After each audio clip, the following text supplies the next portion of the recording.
Okay, there was also some pieces of yarn. I'm using rope, but in your packages there was 7 pieces of yarn.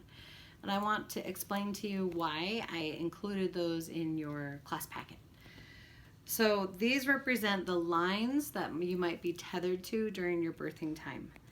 So the first one that you might be tethered to as soon as you get to the hospital is a uterine contraction monitor that might be on your belly. They do have remote ones that are lineless, that can be used without being tethered to something. And then they also have the heart monitor for the baby. Again, this can be a portable and remote one, but most of the hospitals still have the tethered ones that they're using, and then the remote portable ones are limited in the number that they have. You might have a blood pressure cuff attached to you, especially if you choose to get an epidural, then you'll continually have that pressure cuff attached to you. So if you do choose to get an epidural, then you'll have a line in your back.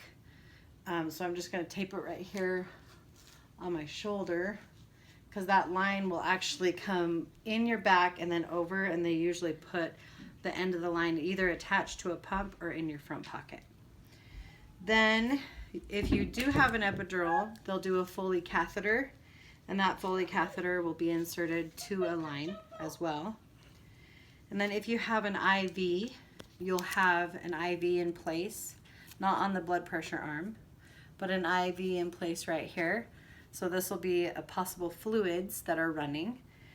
And then you'll also have a pulse oximeter attached as well. So here you have the pulse oximeter, the IV, the epidural line, the blood pressure cuff, the uterine monitor, the fetal monitor, and the Foley catheter. So 7 lines that you might be tethered to during your birthing time. That's good.